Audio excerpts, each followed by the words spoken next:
أعوذ بالله من الشيطان الرجيم بسم الله الرحمن الرحيم السلام عليكم ورحمة الله وبركاته.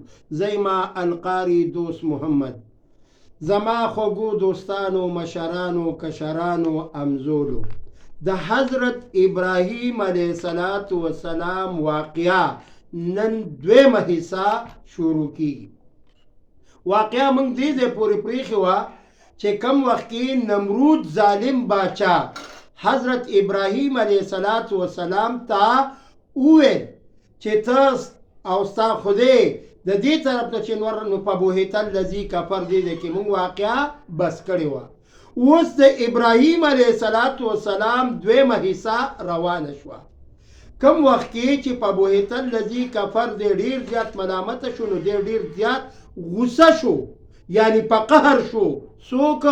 حضرت ابراهیم علیه السلام والد محترم چې داغه نامه منګه تاسو ته بار بار اخیستې ده چې د قرآن کې هغې ذکر راغلی دی. آزر د ابراهیم علیه السلام والد محترم چې ډیر زیات قهر شو، ډیر زیات غصه شو، نو حضرت ابراهیم علیه السلام ته دعوت راځي او دوی یو عبادت خانه جوړه کړې وه د بوتانو، لکه موږ او تاسو چې عیدګاه له ځو، عیدګاه له چې ځو عبادت کو، د جمعې په ورځ ځو عبادت کو، نو دغه رنګې دوی بوتخانه کې ډیر زیات بوتان جمع کړي دي، څو واړه دي څلوي دي. نو ابراهیم علیه السلام ته وایي چې راځه مونږ سره به تم په سیل باندې لاړ شي او مونږ هغه ځای ته ځو، مونږ سره ملګرتیا وکړه. نو ابراهیم علیه السلام انکار کوي، وایي زه بیمار یم، زه تاسو سره د تلو جوګه نه یم. نو ابراهیم علیه السلام تی پاتې شو او آزر او نمرود علیه اللعنت او داغه ټول ملګري هغې لاړه خپل سیر صفاله او ابراهیم علیه السلام یو زبردست جهاد وکړو. جهاد څه دی؟ جهاد ګورې په څو قسمه دی. من رأى منکرا فلیغیر بیده، وایي چې ستا طاقت کیږي او ته یو ناروا کار ویني نو په لاس سره یې منع کړه. فإن لم یستطع، که د لاس طاقت یې نه وي فبلسانه، په ژبه ورته ووایه. ابراهیم علیه السلام لا الله د لاس طاقت هم ورکړی، د ژبې طاقت هم ورکړی. یک تنها لاړ بوتخانې ته او دغه بوتخانه کې ودرېده او په ټولو بوتانې شروع کړه، د چا نه پوزه وهل، د چا نه غوږونه وهل، د چا نه لاسونه وهل، یعنی ټول بوتانې تس نس کړه. ولې؟ ابراهیم علیه السلام بوتخانې ته چې ورننوته په هغه باندې د غم د وجې تیاره راغله چې دا دومره بدبخته قوم د دې بوتانو عبادت کوي. نو ابراهیم علیه السلام ډیر زیات موحد. نو چې کم وخت کې د بوتانو سره دارنګې کار وکړو نو دا خپل تبر یې راواخیسته او د یو مشر بوت په دې اوږه باندې کېښوده. چې کېښوده نو کم وخت کې چې نمرود علیه اللعنت خپل دربار ته یعنی د بوتخانې ځای ته راغی او ویې کته چې زمونږ بوتانو سره چا دا کار کړی دی. ابراهیم علیه السلام ډیر زیات شهرت شوی په موحدۍ کې چې دی موحد دی. ابراهیم علیه السلام به دا کار کړی ځکه زمونږ نه دی پاتې شوی دی. ابراهیم علیه السلام نمرود بیا راوغوښتی. ابراهیم علیه السلام هغه هستی وای چې د چا نه یره نه کېدای بغیر د یو الله نه. نمرود ورته وایي ای ابراهیم کچرې تا دا کار کړی وي زمونږ د خدایانو سره نو تا به زه داسې سزا به درکمای چې 6 میاشتې به خشاک را جمع کم، 6 میاشتې به خشاک را جمع کما او یو ټال به درله واچوم په هغې به دې کینومه او دغه ټال به غوڅ کمه نو دغه اور ته به دې وارتومه. خو من کان لله کان الله له، څوک چې د الله شي نو الله بیا دغه شي. نمرود ظالم باچا مغه رنګې کار وکړو څنګه چې ابراهیم علیه السلام ته وویل، لیکن رب العالمین د خپل خلیل پیغمبر د ابراهیم علیه السلام حفاظت دا په اور کې کوي. چې کم وخت کې اور ګرم شو فرشتي راغلی د ټال یو طرف ته ولاړې دي بل طرف ته ولاړې دي. جبريل علیه السلام راځي، اے ابراهیم علیه السلام آرډر کوای، حکم کوای، دا امر طاقت الله را کړی دی، اوس به پیدا غرونه ورواړو ما نه څه مدد غواړي؟ ابراهیم علیه السلام ورته فرمایي زما الله کافي دی، دې وخت کې د چا نه مدد نه غواړم، چا نه مدد نه غواړم، د یو الله عبادت کوما او الله زما کافي دی.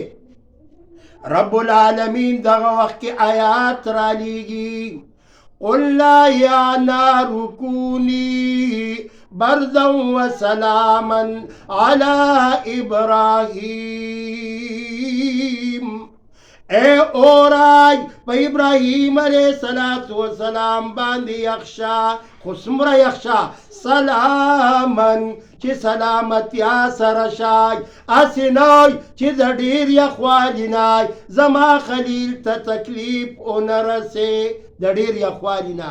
مفسرین حضرات لیکی، روح المانی لیکلی دی چی سلام اللفظ ابراہیم علیہ السلام تا نوے ویلے شوے دی اورتے نوے ویلے حسنا چی دیر یخونا ابراہیم علیہ السلام تا تکلیف ملو شوے وی.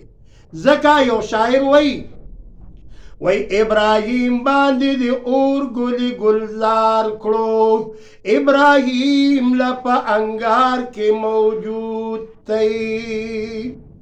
ابراہیم علیہ السلام پا اور کے دے خو لیکن اور ندے. جبریل علیہ السلام دمر تیزی سراج دمر رفتار سر راغلے رے. ابراہیم علیہ السلام گلن دا جنت نراوڑی دی، ٹولا باغیچے تیار کری دا، نمرود ظالم بر ولار دے تماشا کئی. دا چا تماشا کئی؟ دا ابراہیم علیہ السلام تماشا کئی چی اور دمر گرم دے. اس با ابراہیم علیہ السلام دا اور اسیزی. شیطان ابلیس دغه وخت کې راځي او ورته وایي چې اے نمروده ستا دا ټال ولې نه غوڅېږي؟ دا فرشتو نیولی دی. چې فرشتو نیولی دی نو دلته کې اوس د رحمت فرشتې ولاړې دي. لاړ شه یو دوه زنانه جینکۍ تور سرې خو چې په سر یې لوپټه نه وي، دا ټال یو سر ته مدروه او بل سر ته مدروه، اندازه ولګوئ. زمونږ او ستاسو د زنانو چې لوپټه په سر نه وي نو الله به لعنت وری په دغه زنانه که نه به یې وری. وګوره حیا کوي څوک؟ فرشتې حیا کوي. دا چا نه حیا کوي؟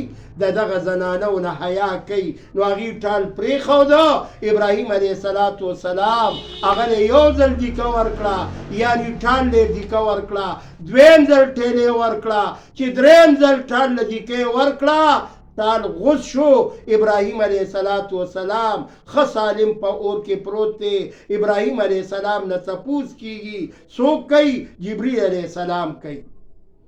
اے ابراهیم علیه السلامه سوجه دا سمر رفتار کی راغلے ویل یا خلیلا اے ابراہیم علیہ السلام لکه د بیلی بٹن چوے د دینم په تیز رفتار کی ز اللہ مقرر کرے ما او لاندې می دته ګلونه ویل کړی دي، هیڅ غم هیڅ فکر مکوا. خلیل ورته فرمایي چې ما ته سکون په دې اور کې ملاو شوی دی، په بل ځای کې نه دی ملاو شوی.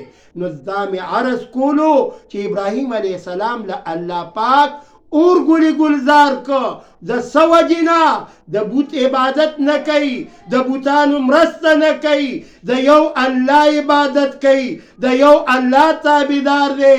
ابراهیم علیه السلام خسالم په اور کې دننه او جبریل علیه السلام په خپل غیږ مبارک کې نیولې دی او ابراهیم علیه السلام باندې اور اثر نه کوي. نو خلیل به څنګه اثر وکړي چې هغه د الله پیغمبر دی، د الله پاک تابعدار دی، رب العالمین دی. موږ او تاسو هم د یو الله تابعدار وګرځئ او رب العالمین دی موږ او تاسو ته په دې خبرو باندې د عمل کولو توفیق راکړي. زما چینل القاری دوست محمد یوټیوب چینل دی. زما ترجمانی پروفیسر نور الحدی صاحب کوي، هغه تاسو وګورئ. زما چې کومه واقعه وي نو تاسو ته په اردو کې هم درځي، پښتو کې هم درځي. دا سبسکرایب هم کوي او خپلو ګروپونو کې شیر کوي. الله پاک به تاسو لا په دې باندې ډېرې زیاتې نیکیانې درکوي. والسلام.